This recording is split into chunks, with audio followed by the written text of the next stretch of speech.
Welcome to Rude and Mental. Hey, welcome back. Welcome back, everybody. This is episode 3.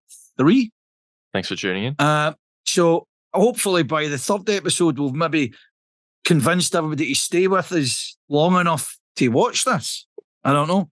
We've still got our nappies on, just a wee bit. We're still toddling. What's our Instagram address? Chase, Insta me. The Instagram is Rude and Mental With a big capital N. _ Drumcast. That's Rude and Mental _ Drumcast. And you can reach us via email at rudeandmental.drumcast@gmail.com. That sounded professional. That almost sounded like an advert or something. Commercial. This is all just one big advert. Right, listen, let's move on. So, I'm going to call the clan of people that are following us my drumheads. What do you think? Are they worthy of being called a drumhead? Look, it's either drumheads or the drum skins. I think drumheads is... I think drumheads, they'd like that better. Or you could go old school and call them batterheads. What do you like, people? We'll call you the drumheads for now. We'll call them the drumheads. Anyway, if you're hanging around, you've definitely earned yourself a title. You've got to be called something. We can't call them something negative. Can't call them part of this journey. Part of this journey we call Rude and Mental. Anyway. Wow. Right. So let's move on. We're talking about that was the month it was, and obviously you couldn't make it, but focusing this one on the World Pipe Band Drumming Solo Championship, which took place in Glasgow. I've done a wee kind of montage and a wee kind of intro. So for everybody's viewing purposes, go. Before you start. Yeah, on you go. Just for the layman such as myself, we've got the World Pipe Band Championships. And this is the championship where bands from all around the world come together and they battle it out in four tiers of competition. Yeah, well, yeah. You could actually call it 6, I think, because you've got like grade 3 A, B, grade 4 A, B. So there's another 2. And those gradings are how you judge a band on what they are, right? Yes. And this is also what you strive to achieve when you're aiming to move up, right? Yes. So it's a competition level. That's the World Pipe Band Championships. The World, technically, Pipe Band Solo Championships, or World Solo Drumming Championships, I should call it, is what happens that I've just been to, which is where the drummers from this extensive family of bands go forward and then try and qualify and eventually meet the criteria and be in the finals at the end of the day and reap the reward of getting the title of World Drum Champion, World Solo Champion. So, is this the only place that you can achieve such a title? Is this where it is done? This is where it's done. This is it at that location in Glasgow in the month of October. So, that's it. You either go there to get kind of your mark, as it were. So, if you're striving to be the best pipe band drummer out there, this is what you're going for. This is what you're aiming for. 100%. That's how you prove it. Wow, amazing. So, and that's why I've never been actually competing there, because I'm obviously not one of the best pipe band drummers. Well, I'm just thinking how long is it going to take me to get there? I can live with that. Live with that. That's not a big deal. But at least you live up the road and you can just frequent every year. Well, listen, it cost me £6.50 to get in, but we can talk about that. We can talk about that later once you've seen my face on the montage. All right, I suppose if we clear it up, let's get the video on, eh? Hit it. All right, welcome to Glasgow on a dank, cold, wet morning for the World Solo Drumming and Tenor Drumming, which will be interesting because I want to go and see that, just to see what it's like, what it's all about. Hopefully get a wee chat with people later on. It's obviously taking place in the building behind me, so we'll see how it goes for the rest of the day. So we'll finish it there.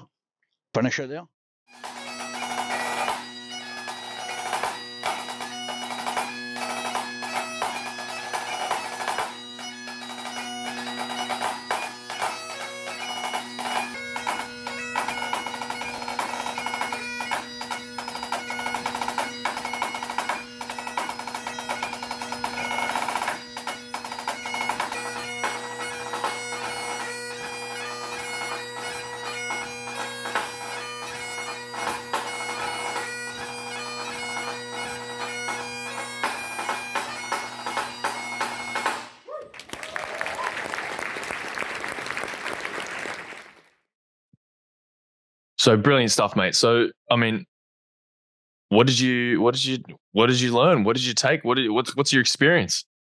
Right, first off, right, this is a massive criticism, okay? And the Whoa. criticism is First off the gate. Hey, four on the floor, man. Listen, this is a criticism, right? This is an international event, right? Aye. Now, I've not got figures of how many people turned up, but you've got obviously all the competitors. This is tenor drummers turn up for this as well, right? We'll give that a different mention later on. Mm-hmm. But the point is so tenor drummers go and do their solo tenor drumming, flicking their hips, doing their thing, right? Yeah. You've got side drummers. So it requires a big venue. Hold on, no bass drummers? No bass drummer. Oh, okay. Wait a minute. Whoa. Actually, there might well have been. I need to double check that. But I wasn't really following that. It was tenor drumming and it was a side drumming. Okay. Yep.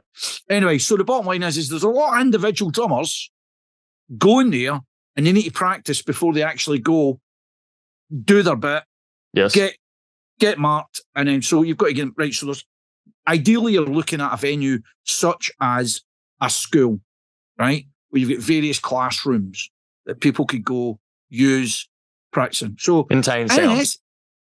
And in essence, right, using Glasgow Caledonian University makes sense.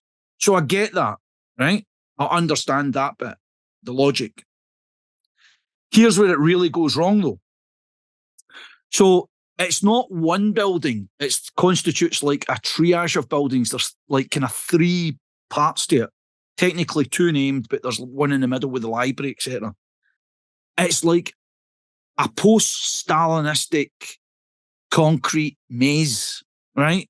If you suffer from claustrophobia, don't go, right? You'll not like it, right? So that was me. And so in the shot, the editorial where we watched, I'm introducing it's the Annie Lennox building, right? But actually, most of the action doesn't take place in there. It takes place in the other building. And so you go in there, people like that, quite cold. I thought the people were quite cold. It was very, literally cold? Yeah, like, literally kind of. Not the attitudes. Yeah, the attitudes. Yeah. Oh, yeah, but I took it from. So that was quite, I thought it was quite mediocre. I also thought that the simple thing, and this sounds crazy, right? Like that kind of cordon tape, mind tape, where you get like police or you get like red and white for workers. Yeah, barrier tape. I'm actually a big fan that they should actually shepherd people towards the right places with that tape. Because this building is a labyrinth, right? I mean, it's got room numbers like W0 011. You get the point here, right? I know those buildings well. You get the format here because you're a kind of uni rat. Yeah. But for the vast majority of people, it's quite confusing. It's extremely confusing. I must have walked that morning. I must have walked about 5 miles. I never stepped it. I must have walked about 5 miles trying to find different Did you at least rooms. have a drink? Oh, here's a good bit. No, you don't get a drink. No drink. Because it's a university and it's like the cafeteria. So you can get like an iron brew and a sandwich or something. And you're like, that's not why I come to a Universities are not, preschools. Give them a beer. No beer. So that was one of it. The actual finale, where they actually hold the final, the auditorium bit, that's fine. I'm surprised you hung around for the final after all that. Jason, I'll tell you what, right, to the uninitiated, if you want to go, and you will end up going at some point, right, as we run the show, one day, I would imagine you'll be over here and you'll watch, you'll get the chance to see it. Not compete. But we won't be getting up out of beds until about 12 o'clock in the day, right, and then we'll eventually gad into Glasgow and we'll probably rock up there about 3:30, 4:45, because, my friend, all the kind of pre-drumming's done then and the judgment's done. And then we're looking at the actual finalists. So you just get the finalists.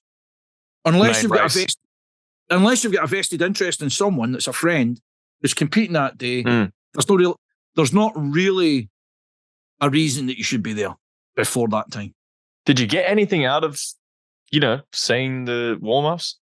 Was it good in any way? Like, did you get something? Well, this is what I was going to say as well. The good thing about it, from our perspective, is fortunately Mark Weir, a friend of the show, right? Big friend. Big friend of the show, right? So he switched me on to this lassie from New Zealand. Mm. Her name was Georgia Eagle, right? And she was a really skilled, crafty drummer. Yep. Excellent. She played an excellent. He warned me off, go and see her, which I did go and see her, and I was really impressed with what she played. She plays with St Andrews College, and so I got to see her. And like he says, that's one for the future. That's somebody to look out for in the future. Man. So that's where the value in that is we go to see somebody else. You go to see somebody else drum, and you go, oh, by the way, they're one for the watching. They're up and coming. So that's the value of that. But yeah, marks out of 10 for the confusion. I would say that I would not enjoy going there again unless I really knew what I was doing. It was confusing. It wasn't a good. So are you saying it's not a very good like spectator sort of environment? Not the actual prequel to the actual final. Right. The final will give you sit there, comfy chair. It's like an auditorium or a lecture hall in a university. It kind of makes sense. The prequel to it, great drummers playing in like classrooms and all that. You're like, really? I don't know. I'm not being hypercritical that I don't understand why they chose that location. But you reckon that part should be part of the show? Let's just assume they've just said, whatever, nobody cares about this shit. But you're saying make that part of it. I don't know. I mean, I'll tell you what, right? The way I think is this. Here's a crazy thought for you, right? So obviously you go to the semi-final, you try and make the cut for the final, right? So many drummers, they then get sifted through to the final, right? Mm-hmm. I would like to see, tongue in cheek, right? I would like to see, have you ever watched the Gymnastics? Once every 4 years, maybe. Right. Like, so, this is what I love about the Gymnastics, right? So this is about adjudicating in the drum, how you measure it, right? Yes, go on. So in the Gymnastics, they hold up a sign and they say 5.6 or whatever. Yeah. Right. And everybody instantly knows, he's dropped a few points here, right? Yes. So I'm thinking like for audience participation, right? Yes. Do you think it'd be kind of awesome if the judges just pressed a wee button, it was like 5.6. Wait, are you saying 0.4? Are you saying they don't have that? No, they don't. They just turn around and go, these are the people that have made the cut. Right. Now here's the other thing. I thought would be absolutely top draw. So this is the savage bit about Gymnastics, which I think would be brilliant if you brought into solo drumming. So say for instance you go on, you're the first guy on, right? Yeah. Drummer number 1.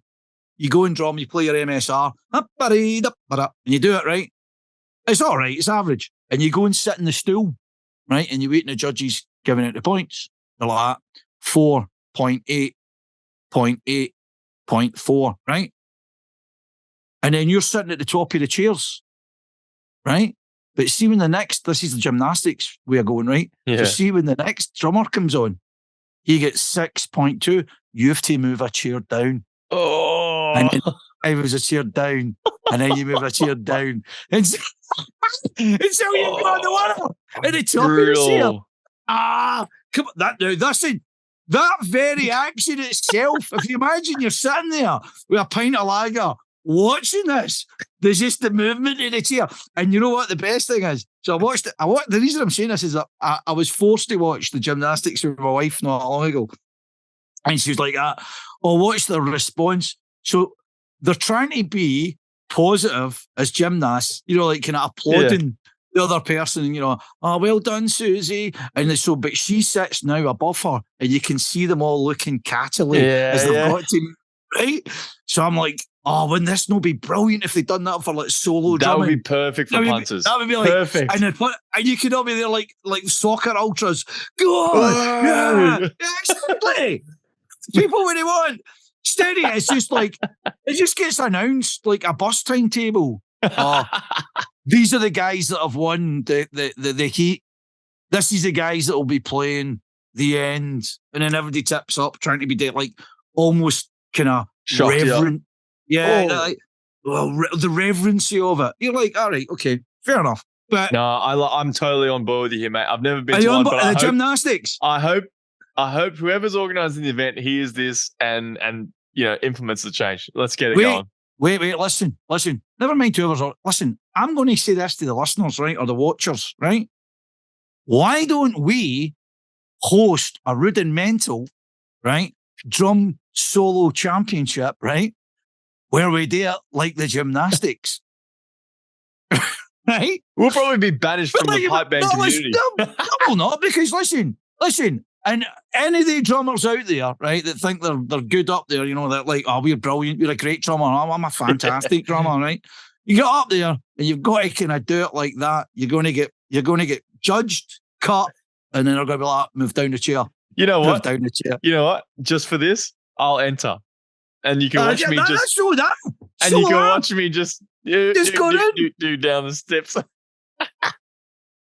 We could start. You know what? This is what I think. Right? There's not enough humiliation, right? And because it's almost like people are taking kudos, right, from just saying I was at that competition, I competed, right, which is fine. Before everybody starts going mental, that's what I do. Fine. That's what I'm in it for. That's great. Right? That's great. However, I'm a big fan of going. So what did you get then? I got last. All right, okay. You can't ask that, Andy. Yeah. Do you feel rubbish now? Yeah. Well, you should. You should feel rubbish. Listen, this is my parenting skills. You've got to feel sorry for my kids. This is the way I think. How did you go on a day? I got second. Second is the first loser. That's what that is. First loser. Get to bed. Yeah. That's that Asian parenting coming out in you, Andrew. That's good stuff, man. And it works. It works. It works. Hey, what's that? What do they say? Maybe I just made it up. But from humiliation comes humility. Exactly. So anyway, let's not lose where we're at the plot here. So that'd be my suggestion. The gymnastics. But moving on. Yep. We've got. Whilst I was there, I was fortunate enough to meet a fan of the show. He's a fan of the show. I hope he's a fan of the show. It's a guy I've known. I'll come clean, right? I was wandering about not trying to interview people, right? I kind of lost my bottle a wee bit.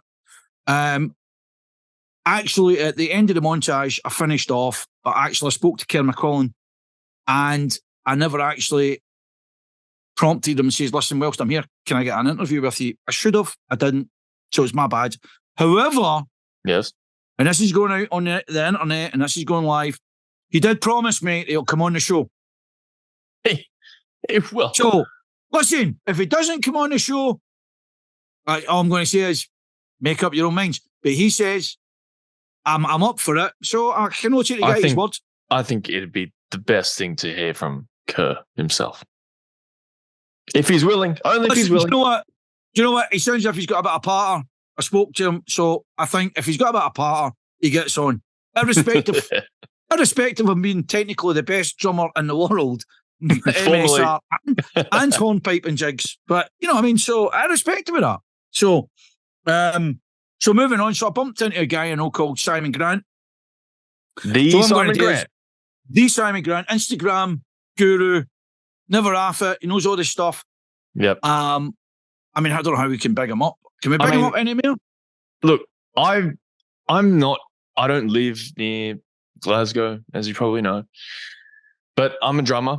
I'm sort of, forcing myself into the world of pipe band drumming. And one of the names that you come across is definitely Simon Grant. So, do you know another name you come across? Jim Kilpatrick. Do you know another name? No. Another Instagram big fish. Do you know another guy you come across? He goes by the Instagram account of Shed Drum, I believe. Hey, go to the top of the chair pile, my little friend. So, right, so listen to this. So I'm doing my Instagram, I'm doing my montage, right? So I've got like this tripod and a phone on it. And I'm trying to do the kind of, this is Glasgow.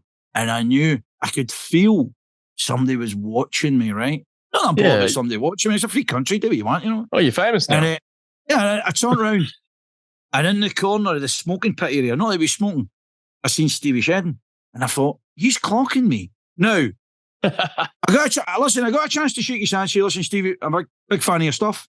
Yeah. But more to that, I'm thinking, this is another guy we need to get on with a lager. Now, he stays down your neck of the world. Yeah, I'm thinking, what's he doing over there? I thought he was one of us now. He is one of you, but obviously he was competing, wasn't he? Yeah, I've come across it. I've crossed Stephen Shedden's path at a competition venue down here in New South Wales, but I don't think I'm worthy at this stage. Wait, listen. Hold on. Here's the question, right? The question is this. See if he lives down your neck of the woods, go and get him and tell him to drag him on this show. Get his ass on this show. Just say, listen, get on Rude and Mental. If you're not on Rude and Mental, you're missing out, right? You get to drink on this show. That's true. It is 18 over. Hey, look, it's a fun show to be on. If he wants it, if the fans want it, and more importantly, if you boss, if you want it, then we're doing it. Oh, listen, we both want this. We want him on because the guy is he's a fantastic instructor. He's a fantastically skilled drummer, but we need him on the show. We've had Simon on, and I think it's great. It's great to hear from these people like Stephen Shedden and Simon Grant are both drum educators, real drum educators that you come across on Instagram. If you're a drummer and you're entering the world of it, you'll come across these names and you'll get great tips from them. I mean, Simon Grant, just looking at his page now, he's got paradiddle workouts, he's got stick control, he's got this great content. It's done professionally. I mean, he's all over it, right? It's all over it. So let's cue to the clip. Let's watch the interview. Yeah. Listen, there's a funny part in the interview, right? And you can ask me about it after we watch it, right? Right. So, hit the clip. Which pipe band in it that you've been training, right? So, how long have you been doing that for? I think it'll be 11 years this December, it's actually a long time when you think about it. Because I was in the army for just under 11, so I think I've been in the schools longer than I was in the army now. Simon, listen to me, right? How do you know you're talking to a soldier? Because he tells you, right? So thanks for that information. No, I'm well aware that you're in the army, and obviously you took that skills that you learnt when you were at the piping school and the piping and drumming school in Edinburgh, and then you obviously jettisoned into that job. My other question is going to is, you've done this before from a solo drumming perspective. You played here before? Yeah, last year I took part in the adult solos. I think the year before I was in the adult semi-finals. I enjoy playing the solos. It's great crack, good for your nerves and good to test yourself on your own, because when you perform on your own, you're getting to fine-tune your playing, your dynamics, your swing, all your phrasing. So it's a completely different way of approach than it would be for a full band. So it's good for you in that sense. Really good for you. All right, so looking back, we're in this, I would call it a post-Stalinist Orwellian nightmare of a building, okay? So do you think that affects your performance? Obviously, you're just going into a classroom to play, and do you know what I mean? It's like, I was talking to Stevie Crichton earlier on. He was having a wee kind of niggle at the fact that he thought that the setting in which he was playing in wasn't very good. He felt it was really kind of tight, that he didn't feel kind of free-flowing and allowing him that kind of space to kind of think what he was playing. What about yourself? I get where he's coming from, because the way the rooms are this year, I think it's small auditorium rooms, so the judges are on top of you. I don't really worry about that. I think I worry more about acoustics and the sounds. I think the rooms that we're performing in acoustically are actually pretty good.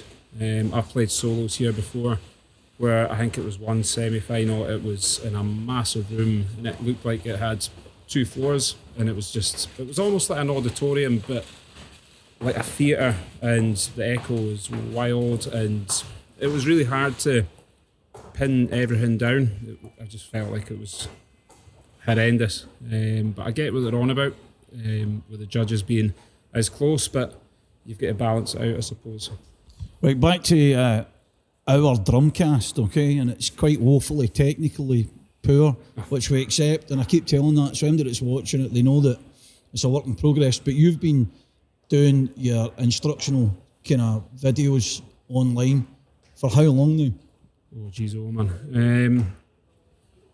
I mean, I've always had the YouTube channel when I first started the schools, but I never really used it. I mean, the idea was to make videos for the kids I teach, to practice and play along to, but we've got Google Classroom and things. We use that more. But it was more so the start of COVID.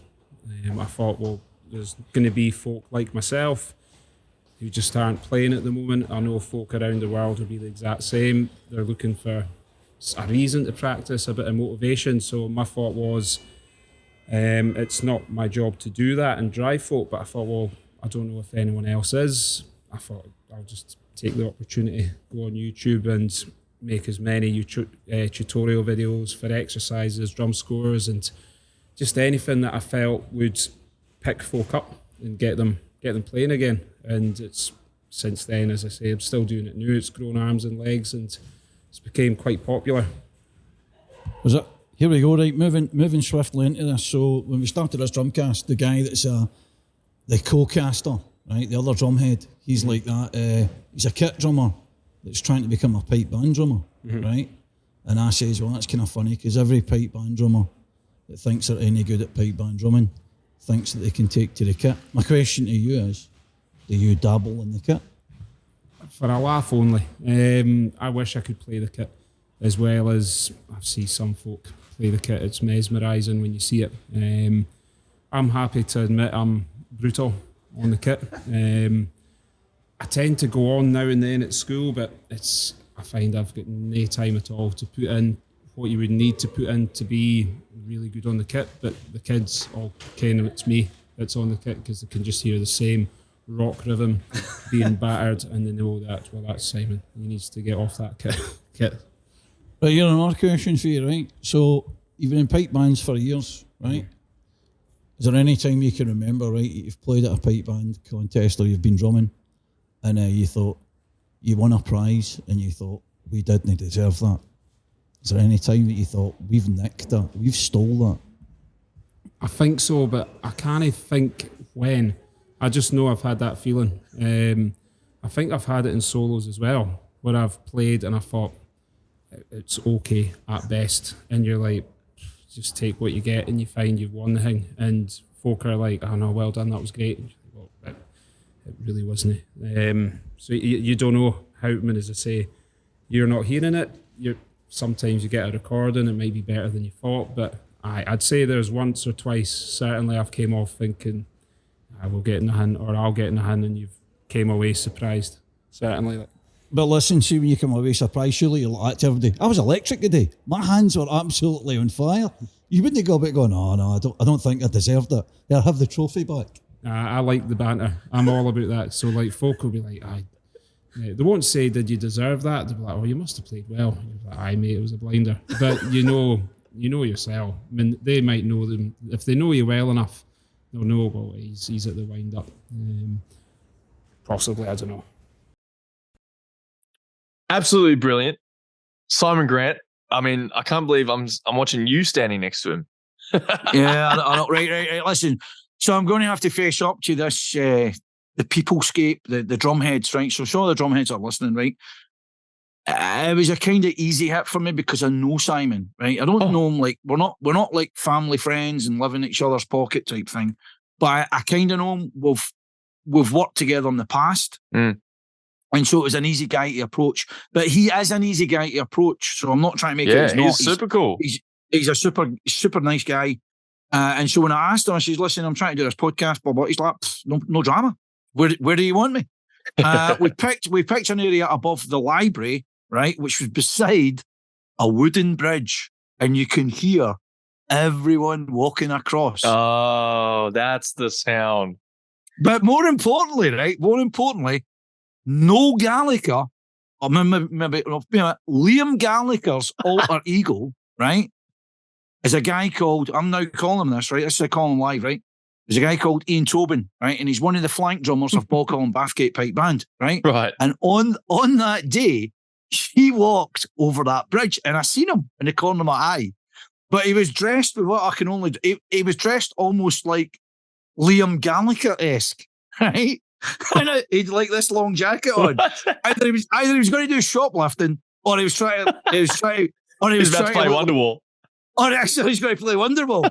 I went for the latter, Wonderwall, right? So I gave him a bit of a tear's time about this, right? But he said, I'm avoiding any sort of kind of interview or chat thing. I'm not doing that. I said, that's fair enough. I said, That's very Noel Gallagher. I said, but you will end up. It's very Noel Gallagher. I said, but you will end up in this show. And he will. I know he will, right? So that's a fact. You got away with worse. So that was a distraction in the video. So we'll see what our head of production can do about minimizing that. But hey, you're out there, you're in the environment, you're in the thick of it, you're amongst it. You've got to take some of it.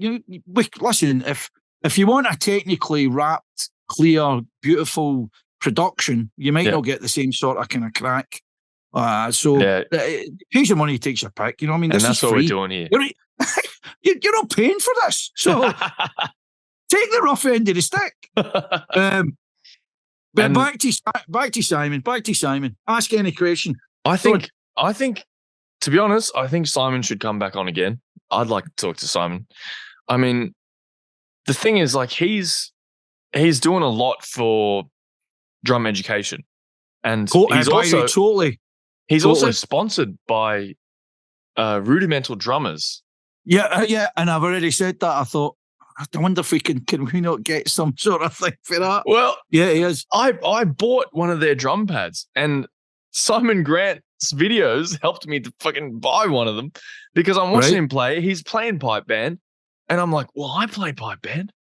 Listen, if you want, well, listen. What about this, right? We get him on in a smoking jacket, more relaxed mode, and we get him on. We get him on an evening show. So what we could maybe do is get him on an evening show. I know it's a daytime for you, where he can get a pint or something like that, and we can maybe do that. Bear in mind this, right?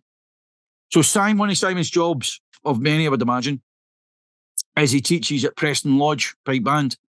He's been teaching it for a while, right? And he's the drumming instructor there. And he also has his own pipe band, his own drum corps, which is the City of Edinburgh, which he spoke about in the clip.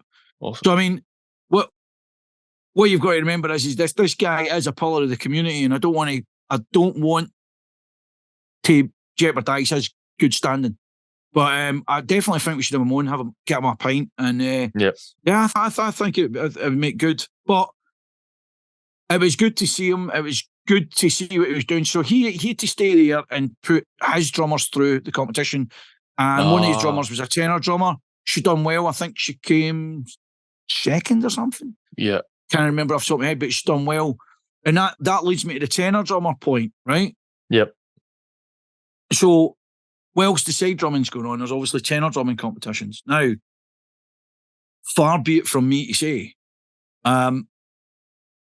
I went to watch the tenor drumming, and this is important, right? This is really important, and I don't want to take anything away from it, right? So these people, and Simon, one of Simon's pupils, went through and I watched them tenor drum, and he was actually playing the side drum for them tenor drumming. So that's why he was there. Yes.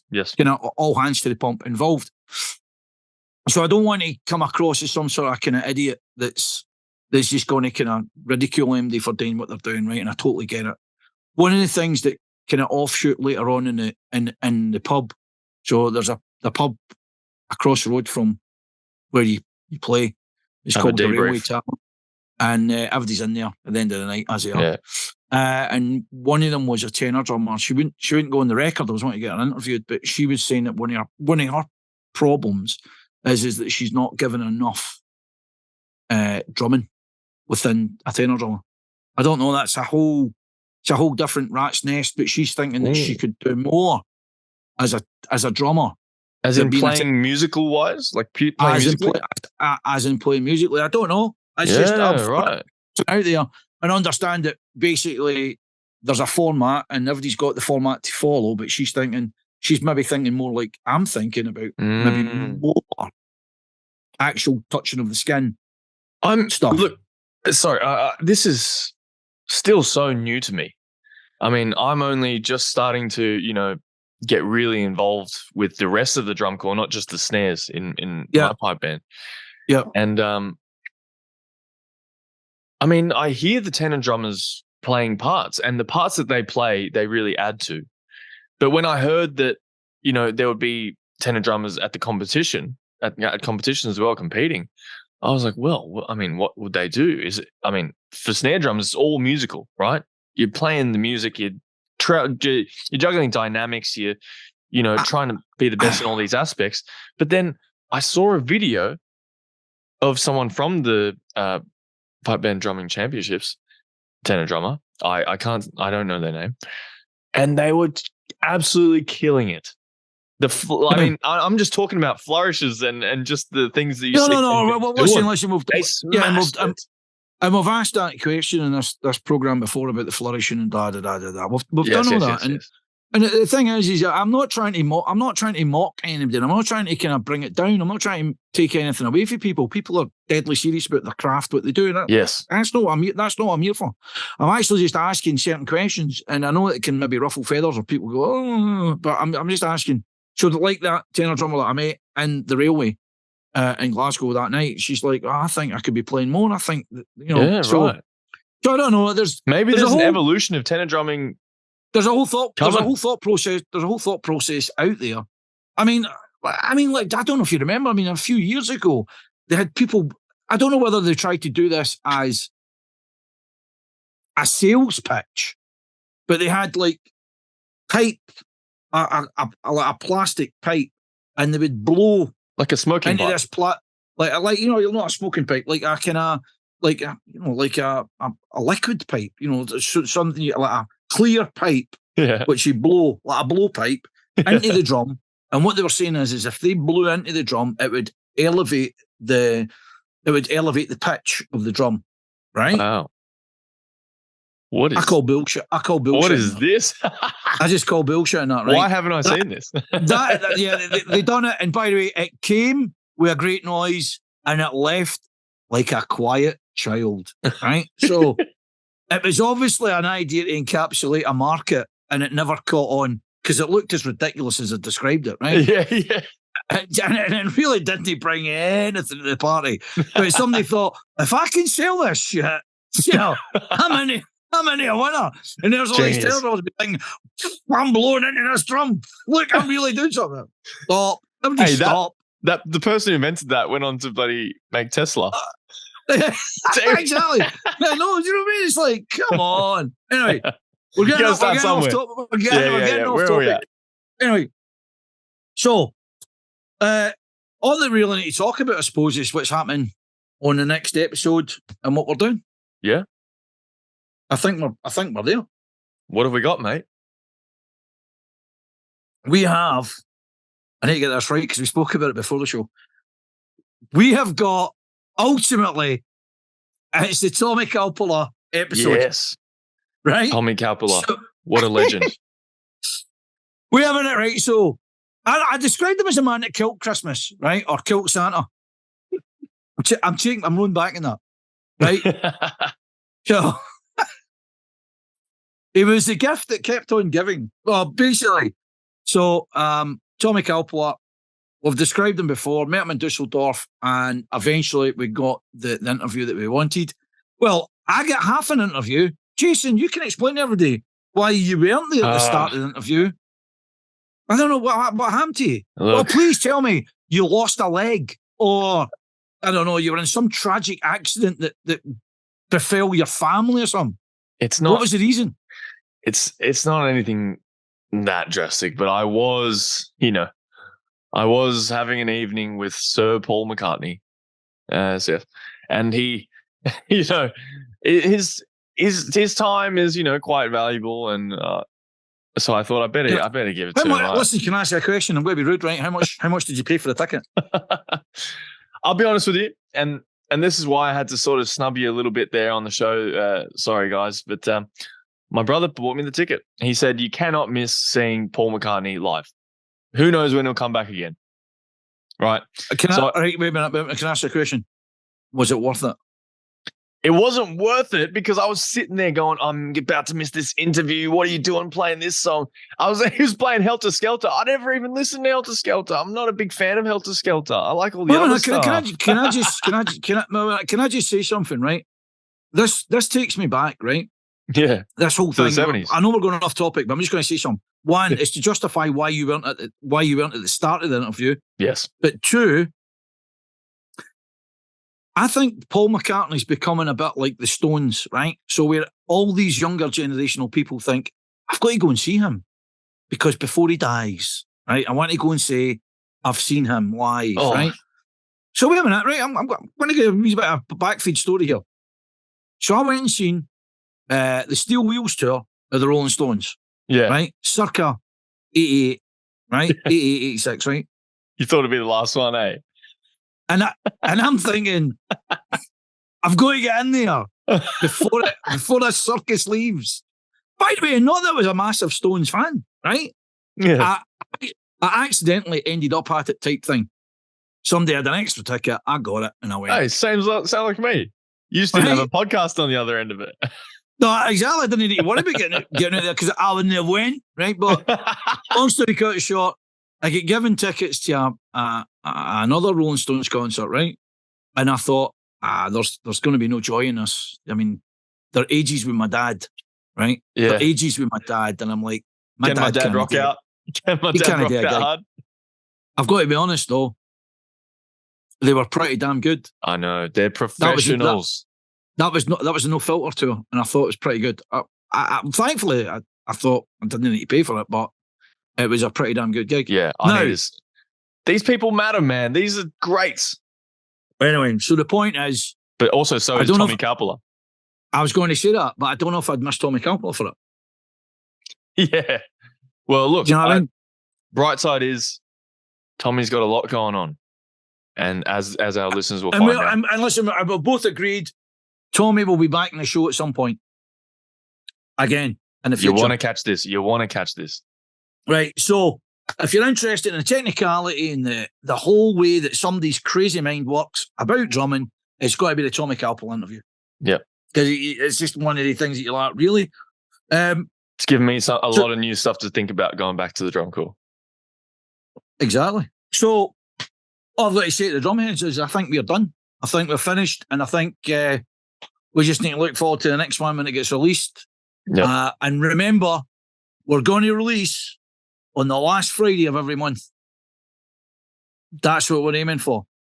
So every last Friday should be a new episode that gets released. And you know why? Why, Jason? Why should it be the last Friday of the month? Because we're going to see Paul McCartney. I do, Paul McCartney. If it's to do with keeping people in the house because they don't get any money because it's skin. If it's not your payday, what we recommend is you sit tight in front of the fire, get yourself some tatties. Get a couple of tinnies, get a couple of offs, don't you? Watch the show with your drum pad.